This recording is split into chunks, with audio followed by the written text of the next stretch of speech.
Mis saludos más cordiales, mi nombre es Manuel Alejandro Báez Rodríguez, soy estudiante de cuarto año de Derecho de la Universidad de Granma.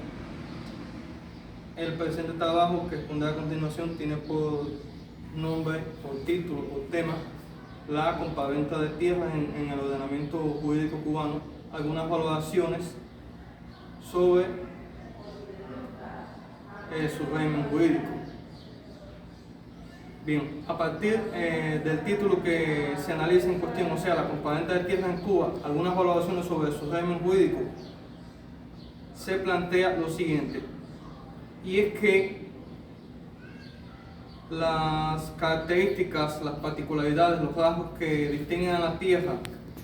como bien objeto del derecho de propiedad, así como también su función social y su importancia para el desarrollo económico del país, dan lugar a que ésta tenga un interés especial para el Estado, lo cual se traduce en la necesidad de una regulación jurídica especial, cosa que en el caso de Cuba se ha traducido, entre otras cosas, en una regulación propia para el caso de la compraventa de tierras en Cuba, lo cual ha implicado ciertas diferencias, ciertas particularidades en relación con la compraventa que conocemos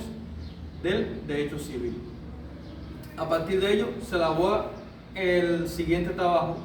planteándose como problema científico: ¿es adecuada la regulación de la compraventa de tierra en Cuba en relación con la praxis jurídica? Como hipótesis, la compraventa de tierras en Cuba se caracteriza por un conjunto de rasgos que requieren un análisis detallado. Como objetivo general, valorar el régimen jurídico de la compraventa de tierras en Cuba, y como objetivos específicos, demostrar cuáles son las principales características, particularidades de esta institución en el ordenamiento jurídico cubano, y además explicar cuáles han sido los principales cambios que ha tenido dicha institución a partir de 1959. Ahora bien,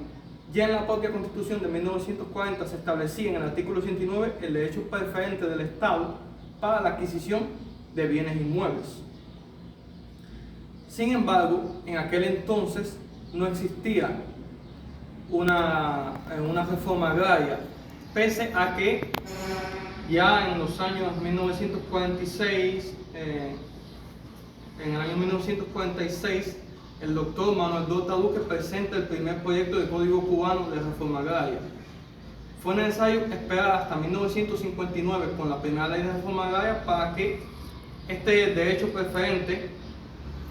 del Estado tuviera una regulación concreta. Siendo esto manera de preámbulo, es necesario conocer una serie de conceptos que nos ayudarán a entender un poco mejor el contenido de este trabajo. Tenemos, por ejemplo, el concepto de finca, que nos da el jurista Orlando Rivero Valdés, el cual entiende como tal a una figura geométrica poligonal que encierra dentro de sí un bien jurídicamente determinado y que colinda con otros. También está el caso de compraventa, el cual es entendido por el jurista Vicente Rapa como aquel contrato de carácter principal, bilateral, consensual o oneroso que se perfecciona cuando el propietario de un bien consiente en la transferencia del mismo, o sea, de la propiedad del mismo, al comprador a cambio del pago del correspondiente precio por dicho bien. También tenemos el caso del derecho de tanteo, el cual, conforme a lo que nos dice Orlando Rivero Valdés, es entendido como el derecho preferente de una persona a la adquisición de un bien toda vez que el propietario vaya enajenado, siendo requisito indispensable que no se haya efectuado la enajenación de dicho bien. También es necesario conocer qué es un bien inmueble. Conforme a lo que nos dice Orlando Rivero Valdés, es aquel cuerpo físico, estático según su naturaleza, actos humanos o la ley. También es necesario conocer qué es bienhechurías. Entendemos de acuerdo a lo que nos expresa la jurista Marisa McCormack, se entiende como bienes churías aquellos bienes, aquellas mejoras que se realizan en las fincas de campo, como es por ejemplo las cercas, las plantaciones, etcétera, etcétera. Bien, yendo al tracto histórico de la regulación de la compraventa de tierras en Cuba. Con la primera ley de reforma agraria en 1959 se reguló el derecho preferente del Estado a la adquisición de bienes inmuebles, el cual debía ser ejercitado por el recién creado Instituto Nacional de Reforma Agraria en un plazo de 60 días. A partir de todo esto, el INRA, durante los 17 años de existencia que lo caracterizaron desde 1959 hasta 1976, dicta una serie de resoluciones que repercuten de una forma u otra en el tema de la compraventa de tierras en Cuba,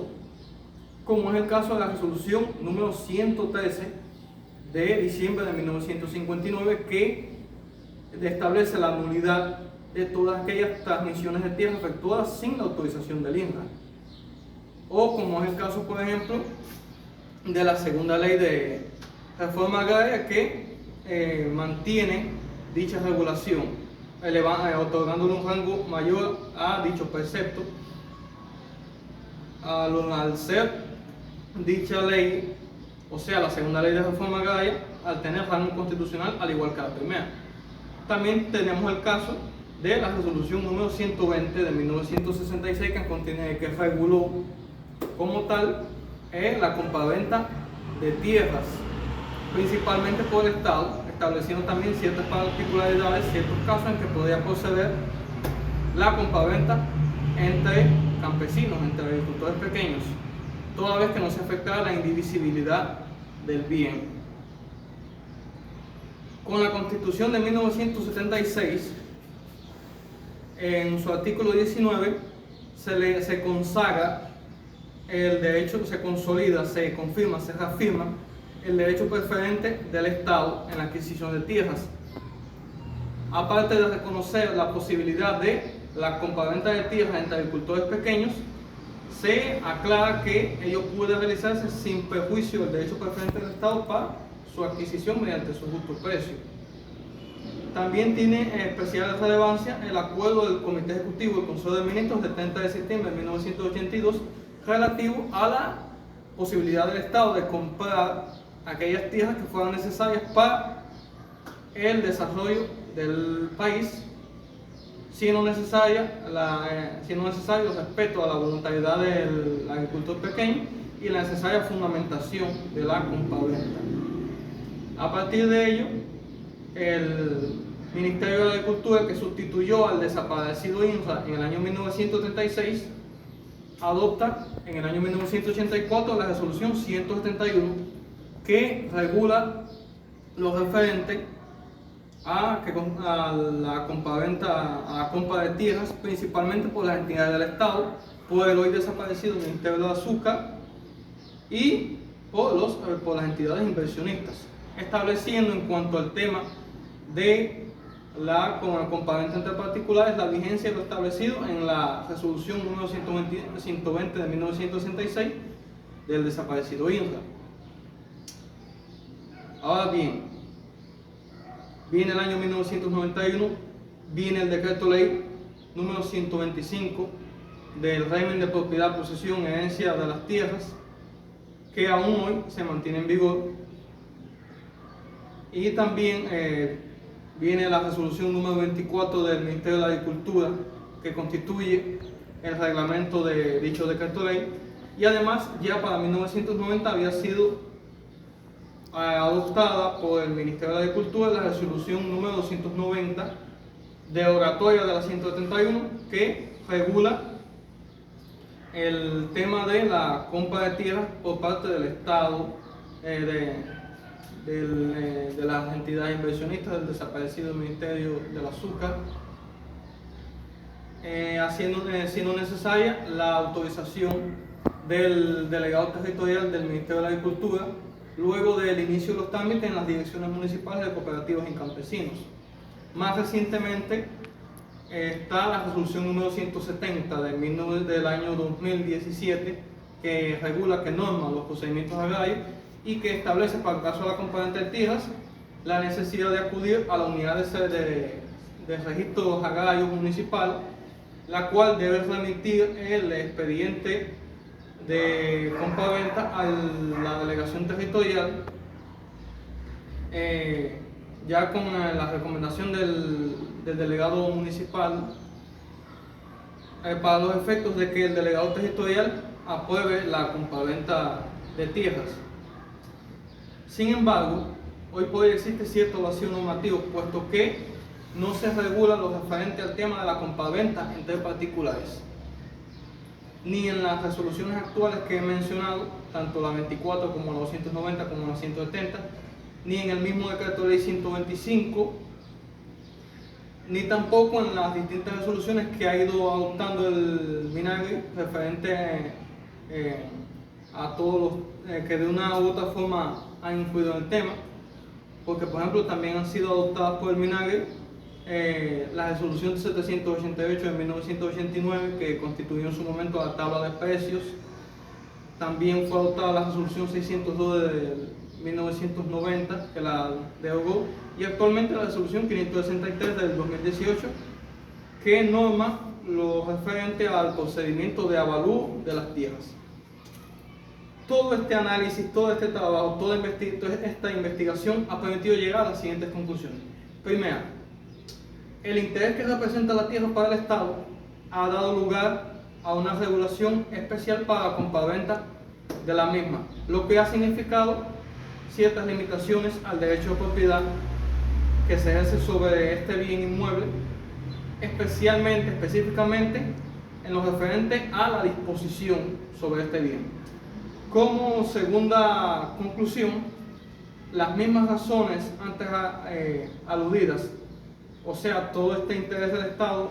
sobre la tierra, han dado lugar a que tenga un carácter prioritario la regulación de la compraventa por parte de las entidades del Estado o de las entidades inversionistas. Como tercera conclusión, las principales deficiencias que se aprecian actualmente en cuanto a la regulación de la compraventa de tierras son las siguientes. No se regula actualmente la posibilidad de la compraventa de tierras entre agricultores pequeños, entre campesinos. No se regulan los casos en que procedería la compraventa de tierras entre particulares. No se regula la posibilidad de la venta de tierras por parte de los agricultores pequeños a quienes, sin tener dicho carácter de agricultores pequeños, deseen trabajar la tierra. No se regula qué aspectos diferenciarían la compraventa de tierras entre particulares de aquella que se efectúa por el Estado. Pero además, estamos en presencia, evidentemente, de una contradicción con la Constitución, puesto que tanto la Constitución del año 1976 en su artículo 19 como la actual Constitución del 2019 en su artículo 29 han dejado abierta la posibilidad de la compraventa de tierras. Más actualmente, en el año 2019, con la actual Carta Magna, en el artículo 29, se deja abierta la posibilidad de la compraventa de tierras sin perjuicio del derecho preferente del Estado para la adquisición y, si no es necesario, la autorización de la autoridad competente, prohibiéndose lo referente al arrendamiento, la parcería y los préstamos hipotecarios a particulares. Siendo así, y luego de haber llegado a todas estas conclusiones, he terminado mi exposición. Es todo. Muchas gracias.